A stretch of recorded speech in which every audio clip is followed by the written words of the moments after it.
안녕하십니까. 황태순 TV의 황태순 김행광입니다. 네, 오늘 2019년 10월 28일 월요일 오후입니다. 지난 9월 13일 추석 때 문재인 대통령이 KBS 정세진 기자죠. 네, 정세진 앵커. 메인 뉴스를 오래 진행했죠. 예, 그 정세진 앵커와 함께 진행했던 것인데 그 갖다가 유튜브에 찾아보면 풀 텍스트가 있다. 한번 꼭 봐라. 예, 봤습니다. 본 느낌이 어떻습니까? 그래서 저희는 뭐 다 공개된 그 네. 뭐 30여 분 넘어 34분 넘어가는 네네. 거기에 뭐 대단한 게 있을까 해서 네. 봤더니 네.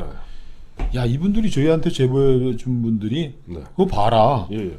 문재인 대통령이 왜 지금까지 김정은이한테 이렇게 비굴한 네. 대북 정책을 펼치고 예, 예. 하고 하는지 네. 답이 있다. 어, 문재인 대통령이 예. 피부치에게 인질로 잡혀 있는 거다. 이렇게 얘기를 하시더라고요. 피부치에게 인질로 잡혀 있다.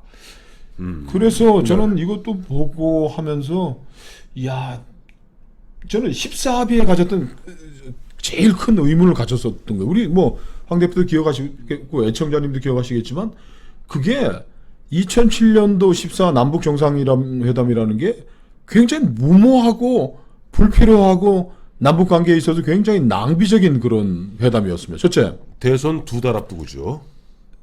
대선 2달 앞두고, 두달 앞두고. 임기 뭐 4달 앞두고서 4달 앞두고. 대통령이 가서 네. 합의를 했는데 네, 네.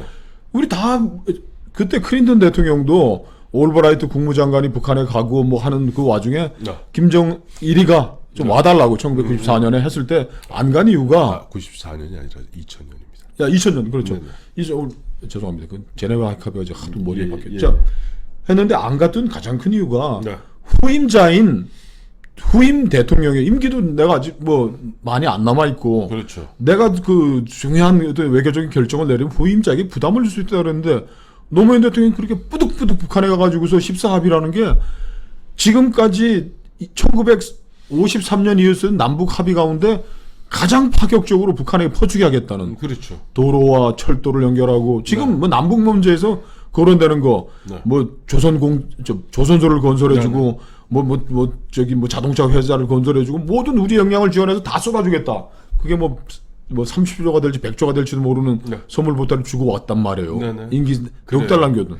그래요. 그거를 왜 문재인 대통령이 2007년에 하나 했는가 따져보시죠. 답을 제가 얻었습니다. 답을 얻었습니까? 네. 아까 이제 말씀하신 대로 피부치 때문에 네. 사실상 북한의 인질로 잡혀 있는 것 아니겠는가 하는 이제 의문을 제기하셨는데 우리가 이제 14합의하면 이제 기억에 남는 것은 NLL 그 이야기밖에 남는 게 없습니다. 사실은. 네, 그렇죠. 예, NLL 그저 북방 한계선 문제 갖고 그 북방 한계선을 당시 노무현 대통령이 팔아 넘겼느니 안 넘겼느니 또 그것이 2012년 대선 때 가장 핫 이슈가 되지 않았습니까? 그리고 그런데 이번에 그 34분에 걸친 이걸 보니까 NLL 문제보다 더 큰 그 14합의에서 NLL보다 더 큰 사실은 독소 조항이 뭐냐니까 마구잡이로 퍼주는 거예요. 마구잡이죠. 마구잡이로 그냥 그야말로 임기 2달 앞둔 대통령이 그냥 대못을 꽝꽝 쳐갖고 무조건 퍼주겠다 그러고 되지도 않을 일을. 그 이후부터 북한은 2007년 이후부터 뭐 아시잖아요. 저 우리 김영광 실장 청와대 정무비서관 있을 때도 보면은 당시에 이명박 정부든 박근혜 정부든 북한에서 툭 하면 걸고 나오는 게 14합의 아닙니까? 북한 사람들이 우리 측을 만나기만 하면 네. 저 MB 박근혜 정부 시절에 네. 14합의 이행하라가 제일 입에 발린 거예요. 왜 약속하고 안 주냐. 100조가 넘거든. 그게 100조, 그 당시 기준 100조가 그래서 넘거든. 그거를 왜 문재인 자기가 또 출입 기자단 행사에서 내가 그걸 주도했다고 또 얘기를 했잖아요. 네, 네. 왜 이렇게 주도를 했을까요? 대못을 받고 북한에 퍼주는 약속을. 그리고 네. 집권한 이후로는 지금 민주당의 그 촉발은 그 무슨 뭐 정청래 네. 또 누구야 공주영 이런 사람들은 네. 저기 북한 DMZ 앞에 가가지고서 막말 규탄 대회를 지금 100일 치성드리면서 해도 지금 시원찮을 정도로 대통령을 씹어조지잖아요. 그렇죠, 그렇죠. 근데 왜 가만히 있어요? 문 대통령은 인질로 잡혔으니까. 문 대통령은 그냥 꿀먹은 벙어리처럼 하고 인질로 잡혔으니까. 이게 지난 대선 과정에 살짝 넘어갔지만은 이번 그 풀 텍스트를 보면은 그 문 대통령이 시민사회 수석 시절에 금강산 10차 상봉을 갈 때 네. 신분을 속이고 나이를 속이고 이거 봤더니 거기엔 또 부인과 아들까지 다 데리고 갔더라고요. 이게 있을 수 있는 일입니까? 자, 하나하나 따져보십시다. 사실 이번에 9월 13일 그 이제 정세진 앵커와 했던 그 내용에서 당시 이제 정치권에서 문제 삼았던 것은 문재인 대통령이 이 대목이에요.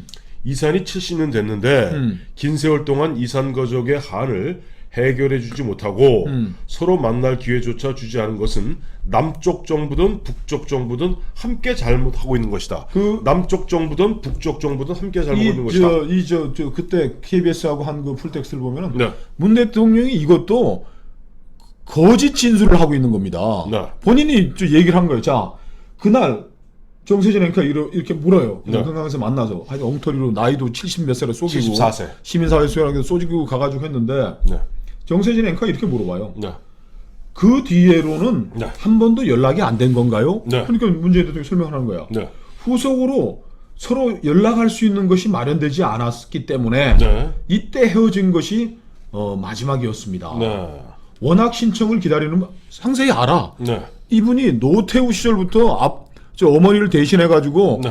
그 시에다 신고를 계속 한 거예요. 네, 네, 우리 네. 어머니 동생 막내 동생은 뭐 누구고 뭐 누구는 뭐 해가지고 하겠다고 한 번도 되질 않았다는 거야. 네, 네. 그리고 워낙 신청을 기다리는 많기 때문에 너무 잘 알죠. 어머니 네. 때문에 앞으로 전면적으로 개방되지 않으면 네. 이산 상봉이 네. 우리에게 절대로 돌아오지 않을 겁니다. 네. 사실은 그래서 제가 네. 김정일 위원장을 만났을 때 그런 이야기를 했고 네. 두 사람 사이에는 의견이 일치됐습니다. 네. 그래서 평양 합의문에 네. 화상상봉 영상평지 교환 네. 이산가족 상설면에서 설치가 이루어졌던 것입니다.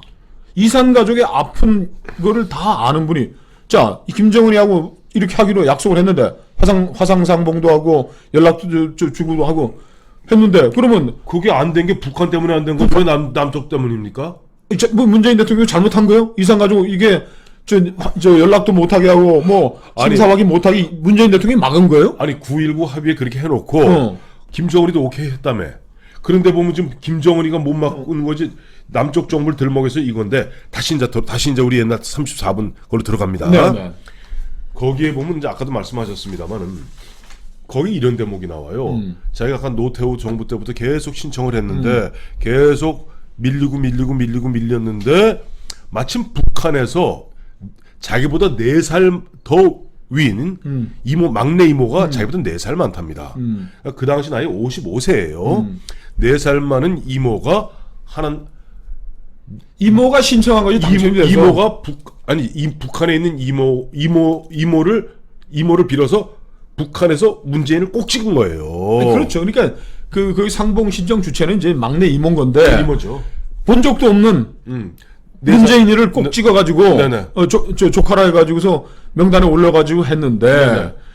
이게 우리는 그냥 뭐 그럴 수 있을 거구나 이렇게 했는데 지금 상세히 살펴보니까 공직자로서 너무나 부적절한 처신을 한 거예요. 물론 본인은 거기 이런 얘기합니다. 자기가 이제 민정수석을 하다가 2004년에 민정수석 끝나고 잠깐 나와 있다가 곧 시민사회 속으로 들어가잖아요. 그러니까 신청할 당시에는 그 당시 이제 변호사에 불과했고 그러나 노무현 대통령 탄핵되었던 노무현 대통령의 변호사였습니다. 최측근이죠. 탄핵 소추되어 있는 물론 탄핵 소추됐을 때 탄핵 소추된 노무현 대통령의 변호인 대표가 당시 문재인 변호사였습니다. 자, 그리고 상봉될 때는 시민사회 수석인데 이 대목이 있습니다. 그 당시에 어떤 일이 벌어졌냐 하니까 그 당시에 윤태영 청와대 대변인 이야기입니다. 2004년 6월 10일에 제10차 이산 가족 상봉자 명단에 74세 문재인이라는 이름이 있더라는 거예요. 그 윤태영 대변인이 이름이 참 특이한데 기자들이 문의를 했겠죠. 그렇죠. 74세나 그래서 NSC 사무처에 문의를 했더니 문수석이 맞다. 그러니까 나이를 우선 속인 겁니다. 51세가 무려 23살의 나이를 속였고 두 번째 그 행사 끝나고 내려올 때요. 무려 40분 동안이나 억류가 됐었어요. 우리 일행들이. 왜 억류가 됐냐 하니까 저쪽에 서로 명단을 주고받는데 이 명단에 없는 아들 22살의 아들 문준용이를 데려간 겁니다. 그걸 잠시 후에 저희 보여드리겠습니다만 여기 제가 문재인이고요. 제 처고요. 김정숙이죠. 그다음에 아들입니다. 그래서 흔한 얘기로 그런 게 됐기 때문에 40분 동안 검문 검색한다고 40분이 걸렸고 여러 가지 지금까지 나눈 정황을 종합하면은 네. 북한이 문재인 현 정권의 노무현 정권의 최고 실세인 네. 문재인과 접촉해서 문재인을 북으로 불러들이기 위해서 그 막내 이모를 동원을 한 거예요. 난 또 하나 궁금한 거 있어요. 네. 이제 문재인 대통령 그 얘기해 보면은 어머니가 내 하도 어릴 때 헤어져갖고 결혼해서 우리 집에 왔을 때 나중에 태어났기 때문에 어머니는 그 막내 이모의 갓난아기 시절이나 얼굴을 한번 봤지 아무런 일면식도 없다는 거예요. 그래서 문재인 씨가 무슨 얘기를 했냐면 문재인 대통령이 내가 봤을 때 우리 어머니는 못 알아보더라 이모를. 그렇죠. 그런데 나는 단박에 알아봤다. 왜 자기 어머니의 그 좀 젊었을 때 모습을 갖다 그대로 흡사했다.